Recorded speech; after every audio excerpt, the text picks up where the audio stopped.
Listen, there's a lot we need to learn here when it comes to antimicrobial stewardship. There are lots that we need to learn about the body and how the body works and how there are things in the atmosphere that we're not even mindful of that affect our health overall.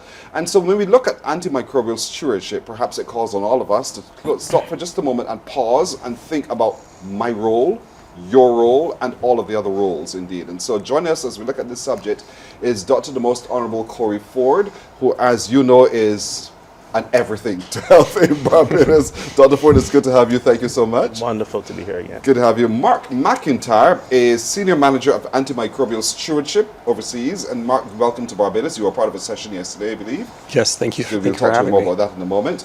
Deonne Jacobs is also with us. She is an antimicrobial pharmacist. There's a pharmacist for that as well. And so good morning to you, Deonne, as well. Good morning, Pearson. You're welcome. And so to you, Dr. Forde, when people hear the term antimicrobial stewardship, we all ask the same question, what in heaven's earth is that? And you say? And I say, it is simple.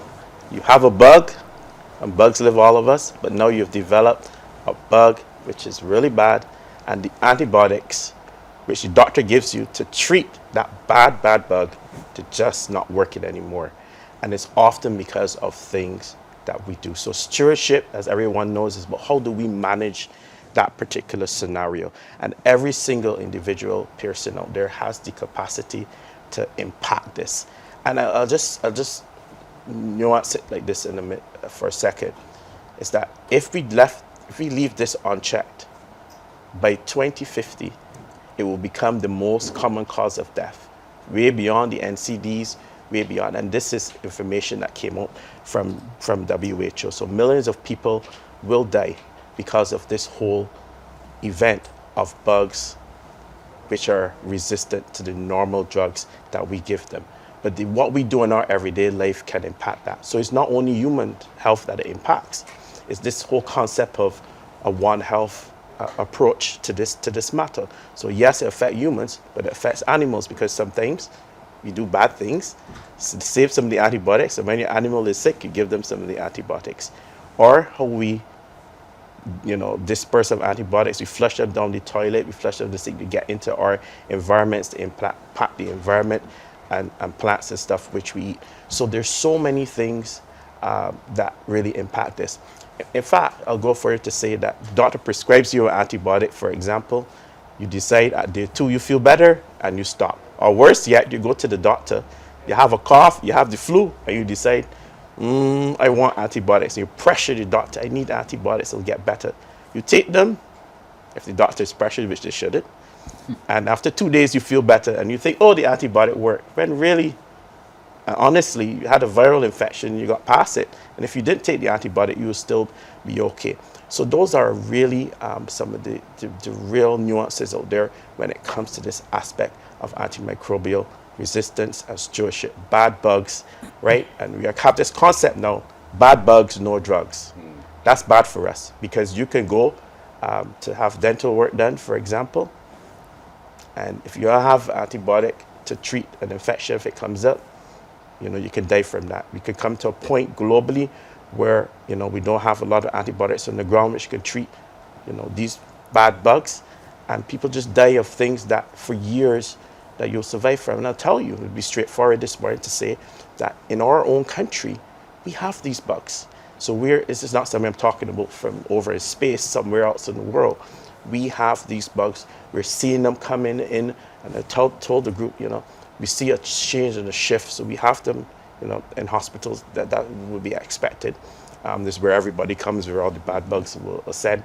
We're seeing them coming from the community. In fact, a few months ago, we saw one coming in from the community, which was very significant, where there's almost no antibiotics that are around to treat it. So what we do at the level of the community is important. So this is a whole public engagement. And as I said before, and I want you to really bear mind to this, I said that by 2050, and basically, in next 27 years, and we're going to have a problem. Who's it going to affect? The youthful people. And that's why I want to talk a bit later about what we're going to do on Saturday. But it's the youth that could be impacted with this matter. And we need to get them involved, and we need to get them engaged in this particular aspect. Yeah. Mr. McIntyre, this bug, these bugs, we ask ourselves, but where on heaven's earth too did they come from? Is it through migration? What is it? It's a great question. I tell my students this all the time, that we are just transporters of bacteria. That's all humans are. We're just human sentient transporters of bacteria. They live on us, they live in our guts. That's part of the world. And as we go through, we have to realize that people move around. I got here from Toronto, which is 3,000 miles away, and it took me 5 hours. And you can go anywhere in the world and that can happen. And when those bugs get transported anywhere and then go into the environment, that becomes a reservoir, becomes where they stay. So humans and microbiology inhabit each other. They're symbiotic. They work together all the time. And when you have this piece of transmissible, we call it resistance, it goes into the population and then it sits there. And then sometimes, very rarely, sometimes those people can get sick from it. So microbiology is everywhere, it's all around us, we can't avoid it. And when those things happen, sometimes, occasionally, they can be very bad when they're not susceptible to the bacteria or the antimicrobials we typically would use. Sometimes you just don't know that you are resistant. Yep. And so how does, other than through sickness alone, how else would one know? What else can one do to ensure that we don't find ourselves opportunistic to these bugs? It's simple Bathe, things. wash. No, I think it's very much washing your hands, hand hygiene.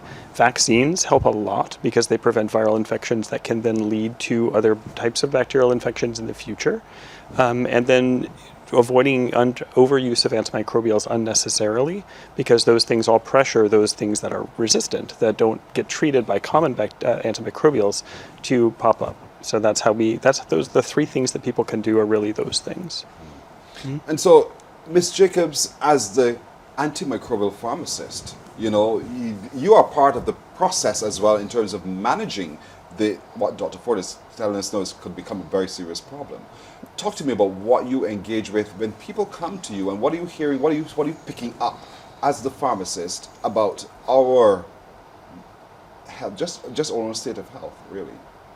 So from the point of view of dealing with patients at the window, once you usually explain to them how to take their medication, I find most patients are quite compliant in terms of how often they're supposed to take it and how long they're supposed to take their drugs.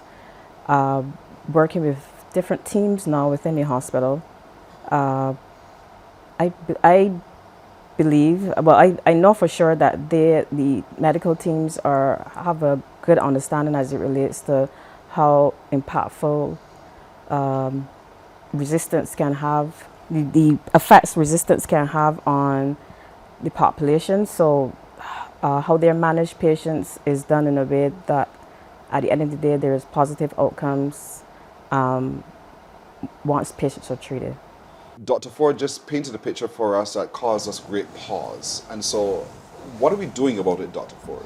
So we as a country have done so much. In fact, we've done it at a national level, at a regional level, and an international level. You know that Barbados, at the last UN General Assembly, a year or so back, had a total mix in terms of other countries coming together to decide that this was one of the major global issues. And coming out of that, countries were now looking at particular aspects, and looking at getting their infection prevention control in their country together, having basic sanitation, making sure they have all the WHO type drugs, and bring it together in terms of a One Health approach. And that was done directly from the Prime Minister's office. In fact, we consider this to be so important that this is run at a country level from that particular platform, because it doesn't only impact human health, animal health, etc. What we're doing in the hospital perspective is continue to do our surveillance programs. We know in hospitals all over the globe, and Mark will tell you, all over the globe, we'll have outbreaks every now and then with some of these bugs, but our surveillance systems are supposed to catch them and hold that outbreak and try to protect people as they come for hospitals. And not only in hospitals, it can be from the community as well, with people coming in. So our surveillance systems are really dealt at trying to deal with those aspects as they come, and they will happen. You know, there've been outbreaks, you know, in Canada. There've been outbreaks, and any hospitals in the world is about how you manage them when they happen. But I think there's simple things that people can do, which is like hand washing, you know, and focusing on that. We have a massive hand hygiene campaign. We even have a mascot, which we will further reveal on Saturday. And if I may now, Yes, take the opportunity to really to every single Barbadian who's listening, from the young to youth groups to churches to every single aspect, pharmacists, doctors, nurses, you name it. I want to see in Queen's Park at the Daphne Hackett Theatre, I want to see all of you come out to support this particular measure. Of course, we have our guest speaking, but we're also going to talk about something interesting, and I don't think this is done a lot in country. We're going to talk about sexual health and as it relates to antimicrobial resistance. I'm not going to talk about it. If you want to hear about it, you've got to come out. You've got to come out. You got to come out. Saturday, what time? Saturday, between 2 and 5, we have 3 presentations, 2 short presentations. By myself, it's more for you to talk, to ask questions, to interface. So it's not only health.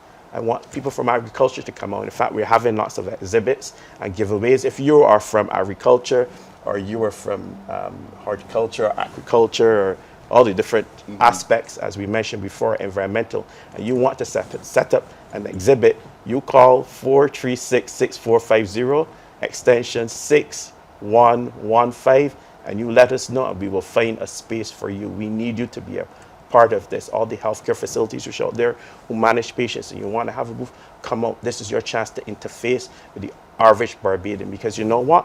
We have to arrest this problem at our country level, and we have to continue to be the leaders in the globe on this matter. We have shown to do that at the UN, we said before, but now we have to make it happen at a national level, and we need every single Barbadian. So if you hear me today, I'm literally asking you, pleading with you, you have something to do between 2 to 5 on Saturday, find your way to Queen's Park. It's central, everybody knows where it is. It's a beautiful location. Daphne Joseph Hackett Theatre. Yeah. That's where we're headed. Daphne Joseph Hackett Theatre. Mark, you listened. We're social beings. We need to take this seriously.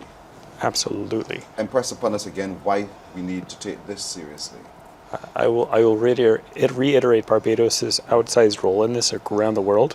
I have paid attention to this for many, many years as somebody who does this daily.